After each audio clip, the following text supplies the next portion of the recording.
¿Cómo están? Muy buenas noches. Bueno, 6:40 de la noche. Un saludo para todas las personas que se están conectando. Mi nombre es David Peñuela. Los saludo desde Bogotá, Colombia. Todas aquellas personas que están en toda Latinoamérica, desde México, bueno, también América. Hablemos desde Canadá hasta Chile, hasta Argentina. Un abrazo para todos. Hoy vamos a adelantar el Facebook Live que iba a ser para mañana. Ustedes saben que todos los miércoles a las 6:30 de la tarde, 6:30 de la noche, yo hago los Facebook, pero mañana no puedo, mañana tengo un asunto con un cliente precisamente a las 5:30 y no creo que alcance a las 6:30, entonces vamos a abordar el asunto hoy.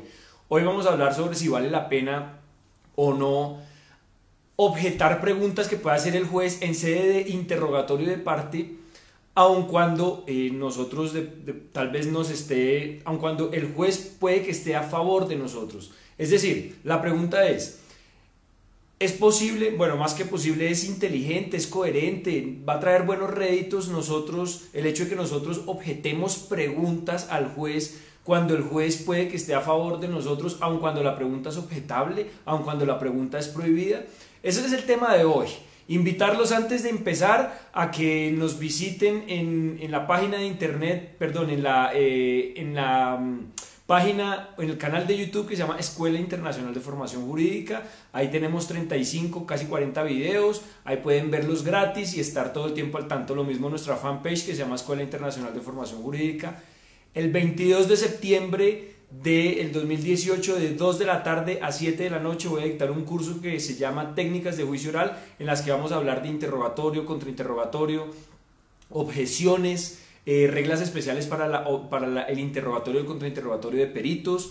Importante, también vamos a hablar sobre la creación de los alegatos de apertura y los alegatos de conclusión. Todo en el marco de un sistema oral o un sistema mixto aplicable a cualquier legislación latinoamericana. ¿Listo? La modalidad puede ser presencial y también puede ser virtual. Los costos en Colombia para la presencial son de 70.000 pesos presenciales. Para las personas que no están en Bogotá y que quieren acceder desde otras ciudades, el costo es de 60.000 pesos. Y para las personas que están en otros países, el costo es de $22. ¿Listo? Las que estén interesadas simplemente me mandan un mensaje interno, yo los contacto y les brindo toda la información. Vamos a entrar en materia. ¿Es posible, es viable, es inteligente que nosotros objetemos preguntas a un juez que tal vez puede que nos esté ayudando en el caso?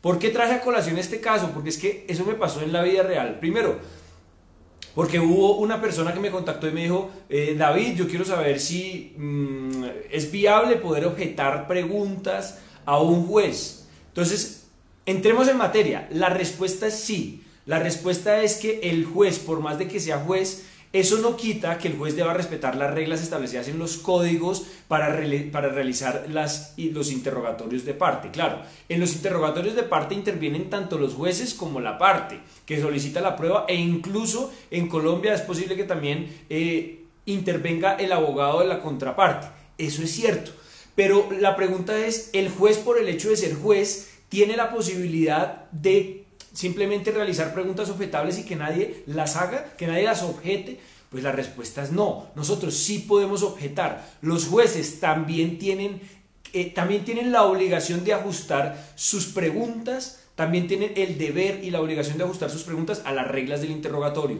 Recordemos que el interrogatorio parte de la base, entre otras cosas, de no hacer, por ejemplo, preguntas compuestas.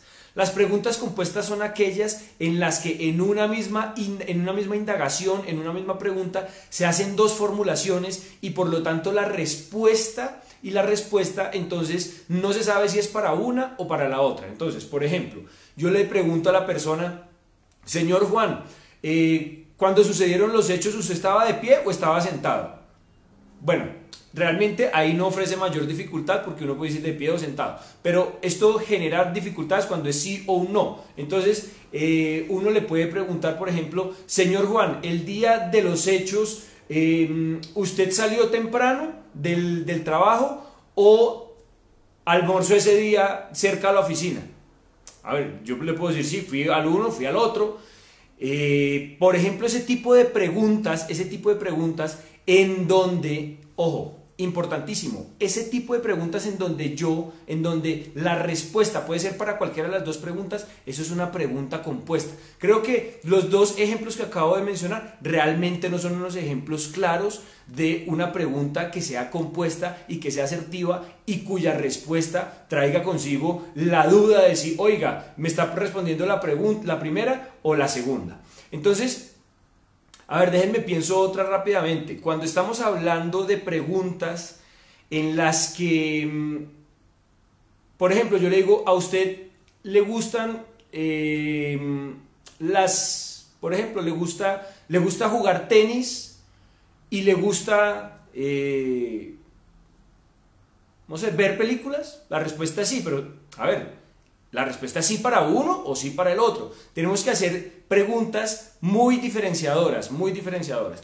Y esto me pasó a mí precisamente en un caso. Esto me pasó en un caso donde una juez, ojo, estamos hablando de una juez, o bueno, sí, una juez, no voy a decir el nombre, ni voy a decir tampoco el juzgado acá en Bogotá, comenzó a hacer preguntas de dos tipos, bastante objetables. La primera, preguntas compuestas. Preguntas compuestas. Entonces, hacía dos preguntas en la misma oración, que vuelvo y repito, son preguntas que traían consigo la posibilidad de que la respuesta responda a las dos o que responda solo una, pero que no sepamos cuál de las dos responde.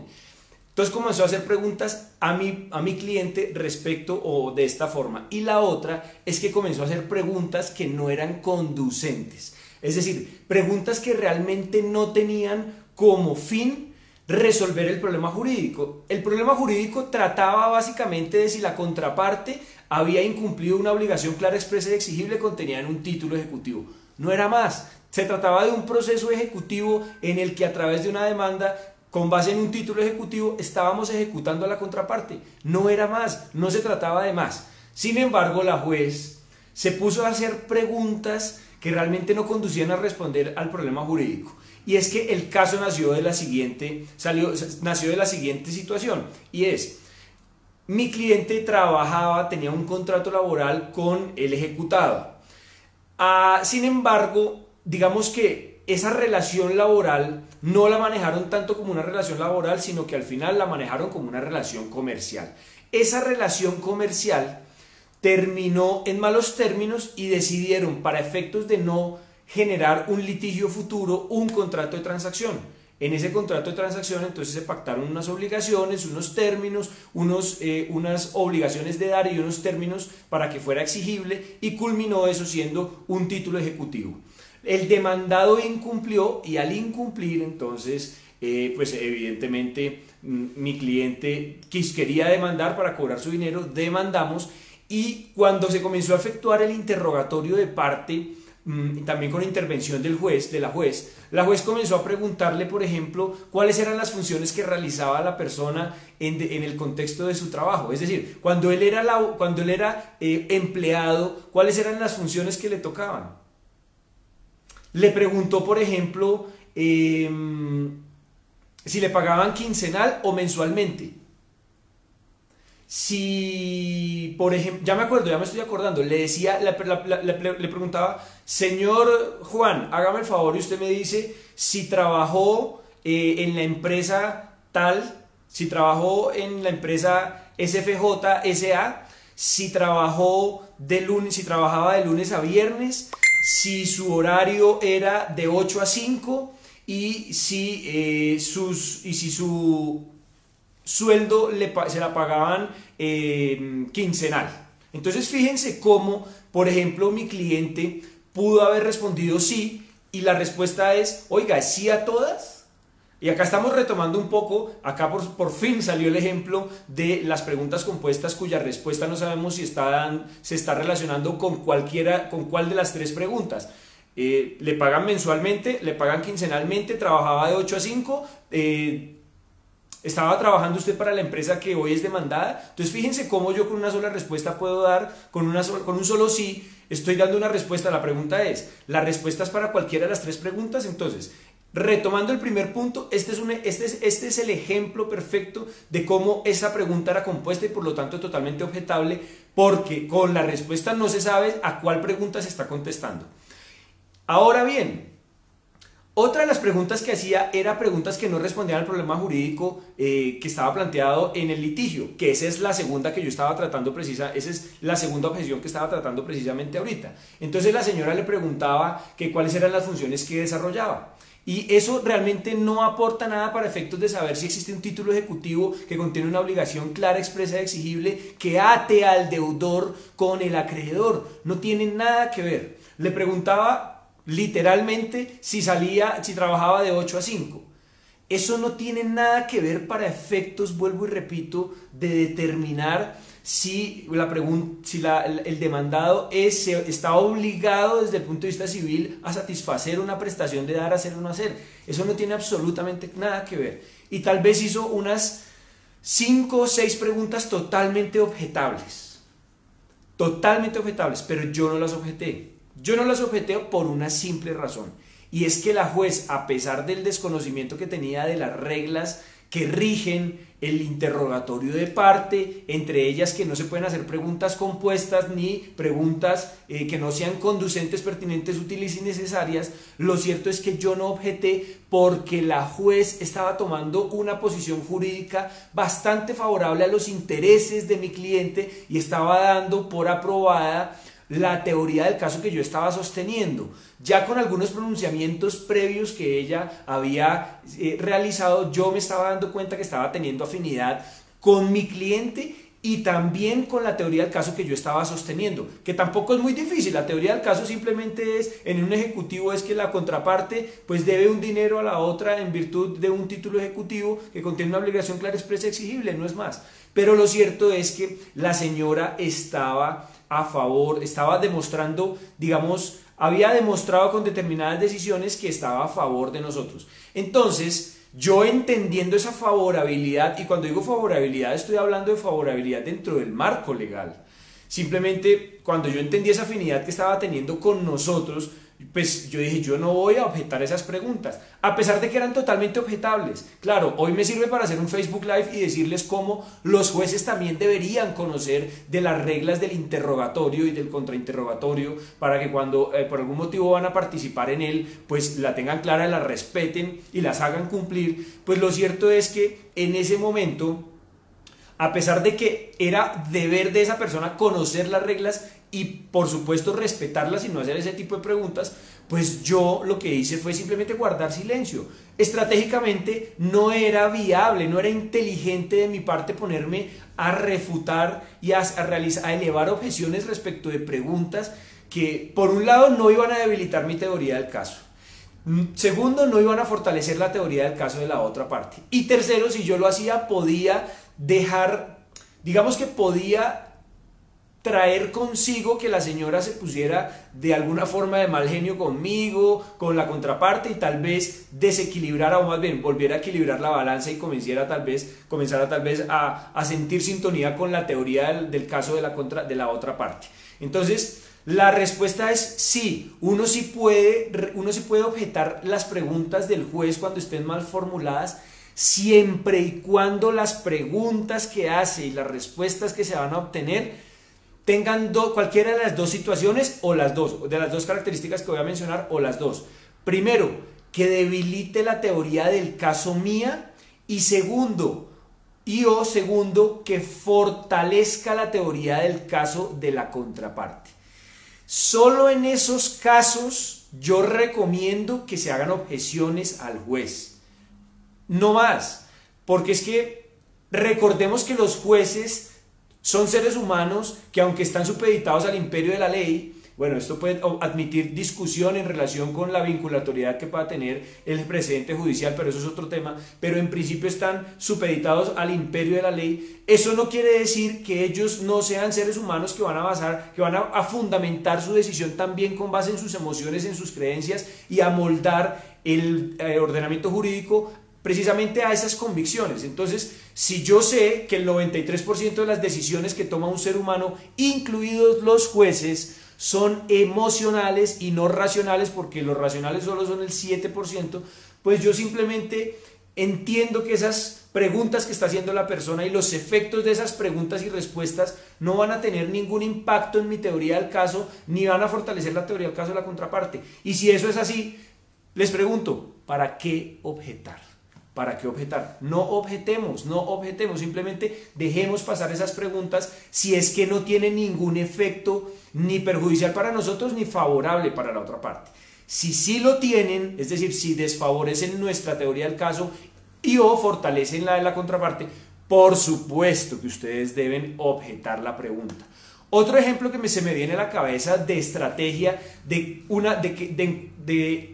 que tengamos una pregunta que sea objetable y que realmente por estrategia no lo hagamos, es cuando nosotros realizamos un interrogatorio, que por supuesto, como ustedes ya lo deben saber, es un interrogatorio en el que la característica es que se hagan preguntas abiertas, en el que no se permiten preguntas asertivas y demás. Entonces, cuando usted llama a su testigo, le hace preguntas abiertas, cómo, cuándo, dónde, por qué, qué pasó después, nárrenos qué fue lo que vio, etcétera, dónde se encontraba.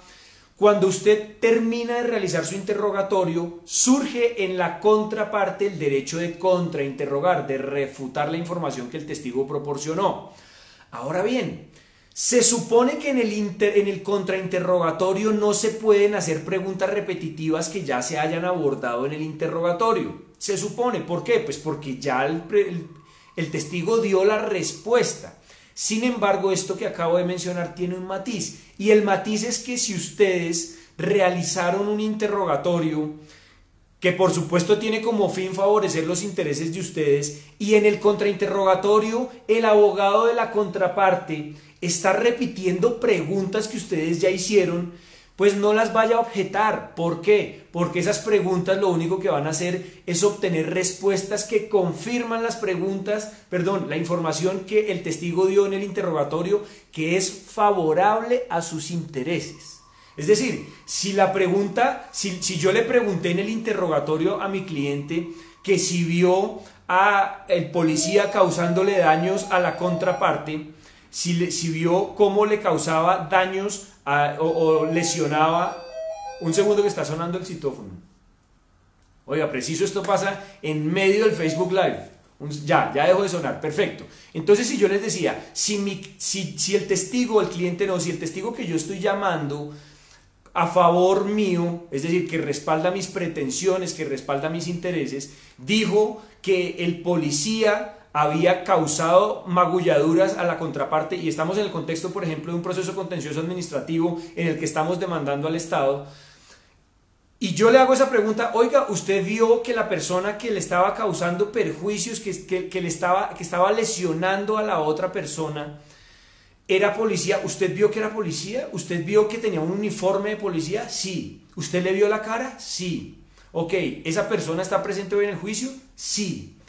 ¿Esa persona utilizó un arma para que con la culata del arma pudiera lesionar a la otra persona? Sí. Listo, terminé. Supongamos que entre tantas preguntas que hice las que acabo de mencionar. Termino mi interrogatorio e inicia el contrainterrogatorio, y en el contrainterrogatorio el abogado, que no conoce la finalidad del contrainterrogatorio, hace las mismas preguntas que yo hice y le pregunta: oiga, ¿y usted vio que quien estaba generando los daños en la humanidad de la otra persona era el policía que hoy se encuentra presente? Sí. ¿Y la persona estaba vestida con un uniforme de uso privativo de las Fuerzas Armadas? Sí. ¿Y lo golpeó con la culata de su revólver? Sí. Pues si está haciendo las mismas preguntas que yo ya hice, pues yo no los voy a objetar, a pesar de que esas preguntas serían objetables porque son repetitivas. ¿Por qué? Pues porque lo único que está haciendo ese abogado es reforzando la información que a mí me interesa que el juez conozca. Ya lo escuchó una vez y lo está escuchando una segunda vez, gracias a que el abogado de la contraparte no conoce cuál es la finalidad del contrainterrogatorio, que no es otra que destruir la credibilidad o la información dada por el testigo en sede de interrogatorio. Entonces, este es otro ejemplo en el que tenemos una situación que siendo, o preguntas o respuestas que siendo objetables de acuerdo a las reglas, no deberían objetarse por estrategia, ¿listo? Ya de esta forma entonces culminamos nuestro Facebook Live. Nuevamente me encantaría compartirles que el 22 de septiembre voy a dictar un curso de técnicas de juicio oral en las que vamos a hablar de la creación de alegatos de apertura, en la que vamos a hablar del interrogatorio, contrainterrogatorio, objeciones, directo, redirecto, recontradirecto, alegatos de conclusión y reglas especiales para los peritos. El curso es de 2 de la tarde a 7 de la noche, vamos a hablar 5 horas de esto, es certificado por la Escuela Internacional de Formación Jurídica, tiene un costo de 70.000 pesos para Colombia en la modalidad presencial, 60.000 para Colombia en otras ciudades distintas a Bogotá y $22 para otras para las personas que están en otros países, ¿listo? Bueno, me encantaría escucharlos en preguntas, comentarios, etcétera. Pasamos entonces a las preguntas.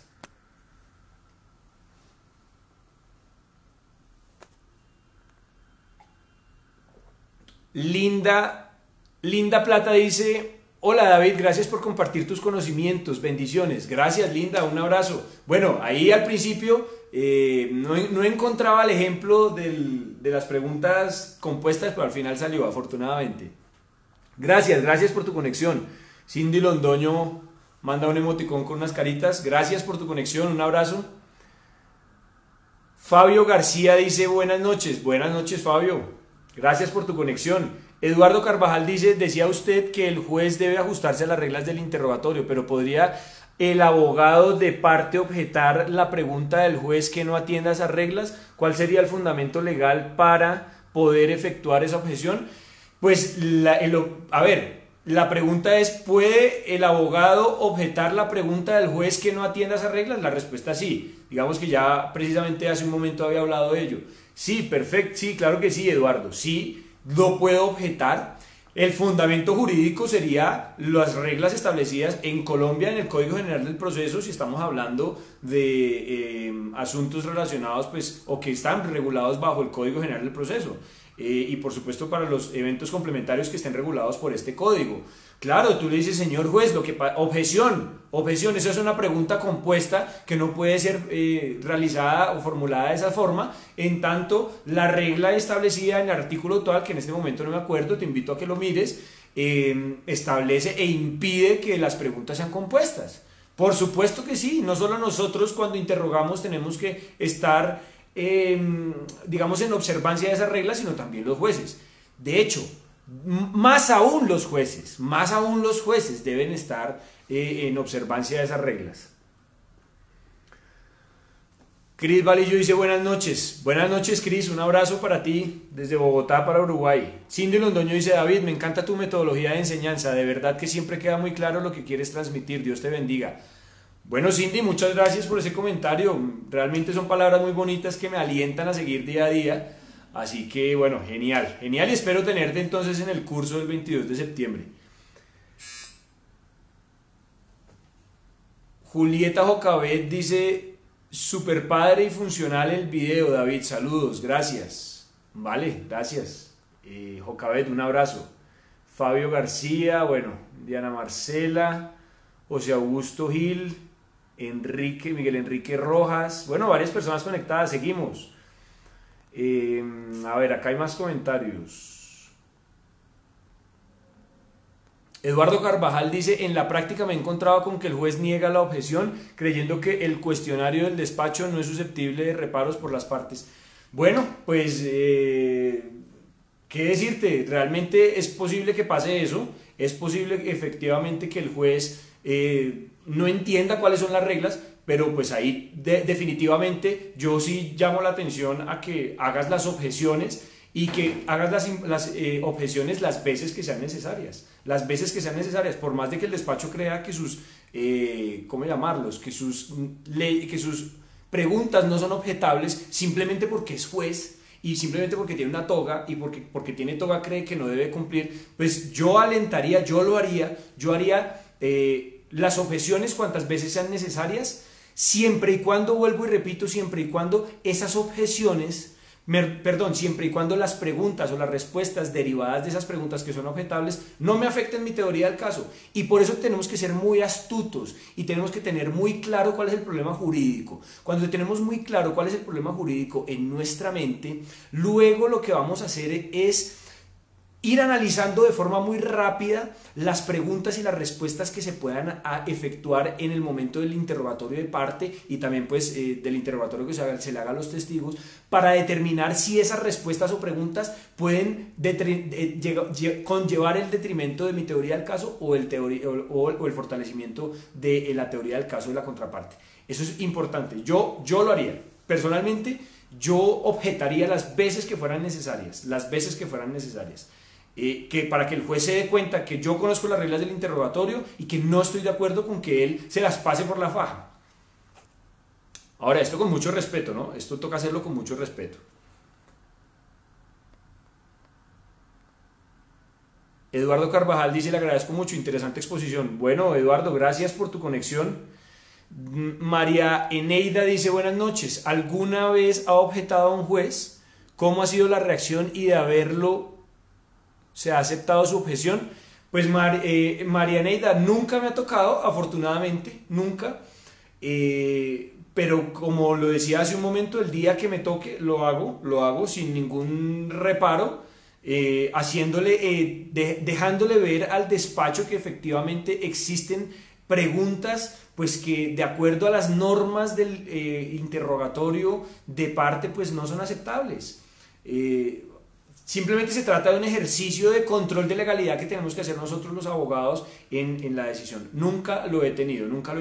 Seguramente la reacción del juez no será, ay sí, abogado, qué pena con usted, me voy a ajustar ahora mi cuestionario a la regla. Seguramente el juez, como todo ser humano, sacará a relucir su ego y dirá, no, yo estoy bien, estoy correcto. Pero lo que sí les puedo decir es que seguramente en otra audiencia el juez va a tener mucho cuidado con ustedes, porque acá hay que decir otra cosa. Cuando uno demuestra ante el juez y ante la parte que uno conoce el procedimiento, que uno conoce las reglas y que uno conoce el asunto sobre el cual se está litigando, el juez tiene eso en cuenta por varios factores, o mejor, para varios, y eso tiene varios efectos. Primero, el juez tiene que ponerse a la par del conocimiento o incluso más que del conocimiento que el abogado, porque muchos jueces, ay Dios mío, hoy está todo el mundo llamando por el citófono, un segundo.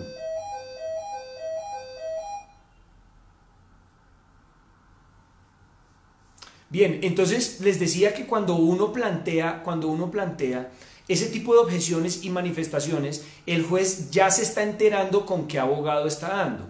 Y si está dando con un abogado que es informado, que es estudiado, una persona preparada, sabe que la próxima audiencia tiene que andar con cuidado. Seguramente en esa audiencia el resultado va a ser que no te van a dar la razón, pero con seguridad, y esto te lo aseguro, mejor dicho, porque lo he visto, y esto sí lo he visto, que en las audiencias siguientes el juez tiene más cuidado con lo que dice, más cuidado con los argumentos que esboza. No me ha pasado con temas de objeciones ni nada de eso, pero sí con otros temas en los que yo he objetado, no tanto preguntas del juez, pero sí argumentos del juez. Durante un año casi que le objeté a un juez sobre un punto relacionado con la procedencia o no de un peritazgo de evaluación de daños. Y mira, al final logré convencer a la persona, después de un año diciéndole en las audiencias, mire, es que acá no hay lugar a la evaluación del daño porque acá no hay daño.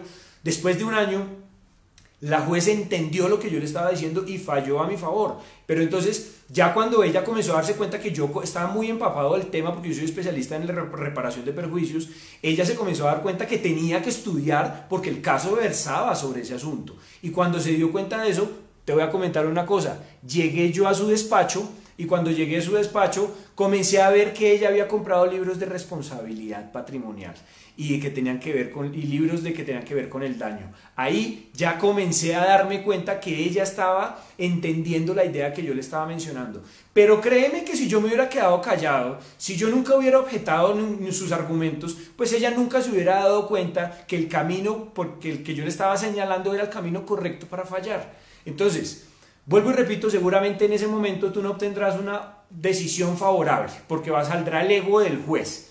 Sin embargo, en situaciones futuras, sí. Y el juez va a darse cuenta que está hablando con un abogado preparado y en adelante va a tener mucho cuidado con lo que dice y va a llegar preparado a las audiencias.